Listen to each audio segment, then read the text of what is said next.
Les agradecemos por mantenerse en sintonía de Radio San Borja. Empezamos Agenda Central. Muy bien, edición correspondiente al martes 26 de enero, campaña electoral.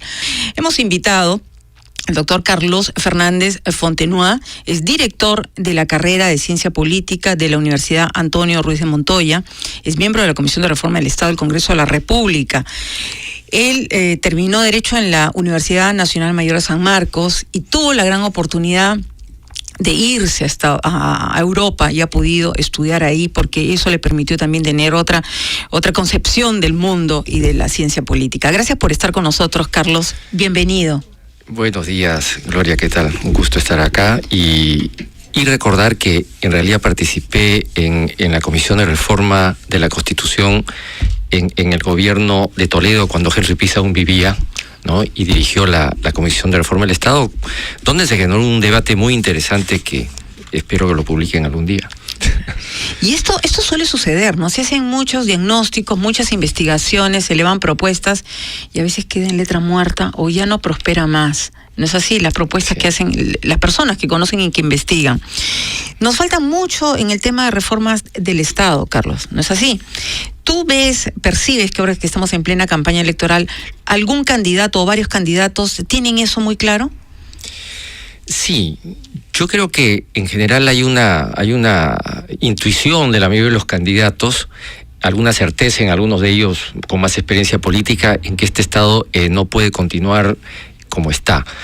Pero yo creo que en la actual campaña electoral hay que enfocarla y tratar de entenderla dentro de un contexto más amplio de la historia política del país. Hay que tener conciencia en qué momento de nuestra historia política estamos. Y yo creo que hay que decirle a los jóvenes, sobre todo a los más jóvenes, que el Perú está en un momento bastante bueno en relación a un pasado muy próximo, donde tuvimos 15 años de crisis económica, violencia política, secuestros, 70,000 muertos, el país polarizado entre un grupo que quería un tipo de Estado, una dictadura, y otro grupo que quería otro tipo de Estado, otro tipo de gobierno, una democracia. Es decir, el Perú ha pasado momentos muy difíciles con una polarización de puntos de vista sobre lo que había que construir hacia el futuro, y esa situación ya no existe, ¿no? El Perú ha superado esa situación de polarización, de guerra interna prácticamente que vivimos, y a partir del año 92, digamos como punto de referencia con la captura de Abimael Guzmán y la derrota política también del MRTA, hemos entrado en otra etapa histórica. Hemos entrado en una etapa histórica en la cual casi todos los partidos políticos importantes tienen una visión más o menos compartida sobre qué bases hay que construir, sobre qué principios, sobre qué valores hay que construir la democracia en el Perú. Hay un consenso sobre que hay que respetar pues un mercado. Unos dirán, bueno, con más intervención del Estado, con menos intervención del Estado. Hay un consenso en que hay que tener un sistema democrático, ¿no? Hay un consenso en que tienen que respetarse pues las leyes, el Estado de Derecho. En fin, hay una serie de consensos importantes sobre respeto a los derechos humanos, etcétera, etcétera, que antes no existía. Y es bueno rescatarlo, ¿no es así? Por supuesto. Entonces estamos en una etapa en la cual hay un consenso nacional sobre eso y por lo tanto es posible construir hacia el futuro. Muy bien. Tú has dicho hace unos minutos que el Estado no puede continuar como está. ¿Cómo estamos?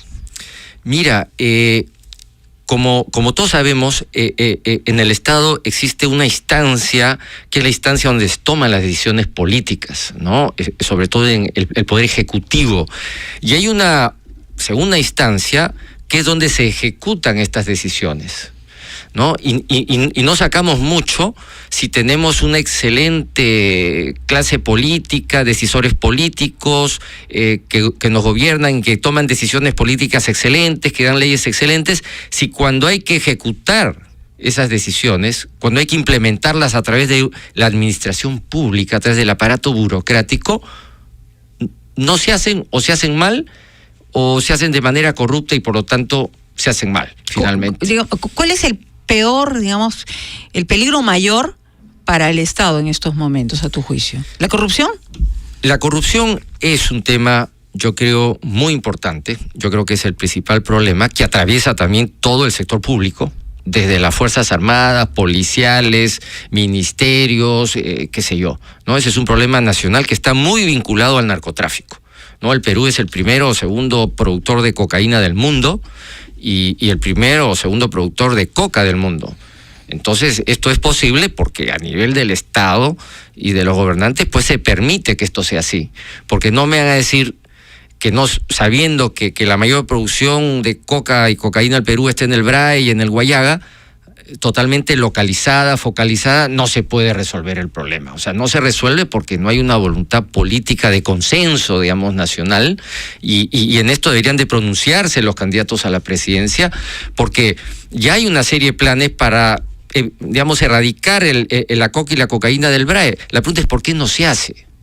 Si todos sabemos que el problema es del precio, si los productos pues no pueden salir porque no hay carreteras, porque los precios son bajos, etcétera, eso tiene solución. ¿Percibes que la infiltración de bandas de narcotráfico, en general del narcotráfico, hacen peligrar, digamos, la conformación de un Estado sano, por llamarlo así, o hay un riesgo mayor de que nos convirtamos en un narcoestado? Yo creo que hay un riesgo de convertirnos en un narcoestado, ¿no? Ya los diarios, como tú has podido apreciar, han hablado incluso de narcopartidos, se habla de narcoestado, se habla de estado mafioso, se han escrito 2 libros, incluso Henry Pizzi escribió un libro sobre el estado mafioso, Manuel Naber ha escrito otro. Es decir, estamos en el abismo. ¿Y por qué los candidatos presidenciales no hablan de estos temas, con la fuerza, con la dureza, con la seguridad de que se necesita? Mira, yo creo que algunos candidatos pues han tenido problemas.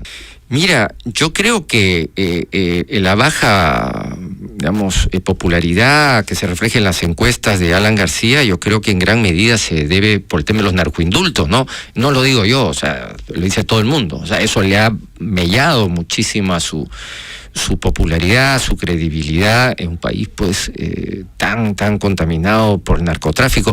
Y el problema del narcotráfico es que genera mucha violencia, es decir, muertos, y genera mucha corrupción, ¿no? Entonces, no solamente es el problema de que vender droga o no vender droga, sino las consecuencias del narcotráfico. Trujillo, por ejemplo, mi abuela es trujillana. Trujillo era una ciudad súper tranquila, dejan las puertas abiertas, y de repente Trujillo se convierte en la ciudad más violenta del Perú. Ya no es la capital de la primavera, sino, como dicen los trujillanos, la capital de la extorsión. ¿Y por qué pasó eso en Trujillo? Y lo mismo pasa en Chiclayo, pasa en Piura, ¿no? Mario Vargas Llosa Y eso pasó porque la droga del Guayaga bajó a Trujillo, se pusieron varias cocinas de cocaína y empezaron a crecer, digamos, la producción de cocaína en Trujillo, las bandas ahí, y eso generó la violencia que hoy día podemos apreciar en el norte. Uh-huh. Carlos, para terminar, esta es una gran oportunidad, me refiero a la campaña electoral, para que los ciudadanos se informen, ¿no? Elijan con responsabilidad el próximo 10 de abril. Y en un clima de optimismo también, ¿no? Porque el Perú, tú ya lo dijiste, no está pues como en un pasado reciente. Hemos cambiado muchas cosas. Muy bien, terminemos con un mensaje de participación, porque los jóvenes tienen que participar también en esta campaña, de alguna u otra forma. Sí, yo creo que los jóvenes tienen que volver a la arena política, ¿no? En el Perú ha habido todo un discurso que la política es sucia, que la política es cochina, lo cual en parte ha sido una realidad, pero eso es no por la política, sino por los malos políticos. Entonces, y desgraciadamente le hemos dejado el espacio público, los cargos públicos, los cargos políticos a gente o corrupta o que no está muy bien preparada. Entonces, estamos en un momento en que hay que regresar a recuperar el espacio de la política. Los jóvenes tienen que volver a hacer política y la gente preparada y honesta tiene que volver a ocupar los cargos políticos de dirección del país. Desde esa perspectiva, la Universidad Antonio Ruiz de Montoya, y a través de su carrera de ciencia política y su maestría de ciencia política, lo que busca es formar o colaborar, digamos, a renovar los cuadros políticos de nuestro país, tanto a nivel de dirección política, partidos políticos, dirigentes políticos, como a nivel de crear, digamos, y renovar un poco todo el sector de los funcionarios políticos de alto nivel en nuestro país. Tanto la carrera de ciencia política como la maestría tiene ese objetivo, ¿no? De formar gente en valores, con capacidad operativa, para poder cumplir un rol que el futuro del país necesita, y yo creo que estamos en esa dirección. Yo creo que la política se va a renovar, ya se está renovando, y creo que las universidades tienen un rol muy importante en colaborar con este proceso. Bueno, te agradecemos mucho por la visita.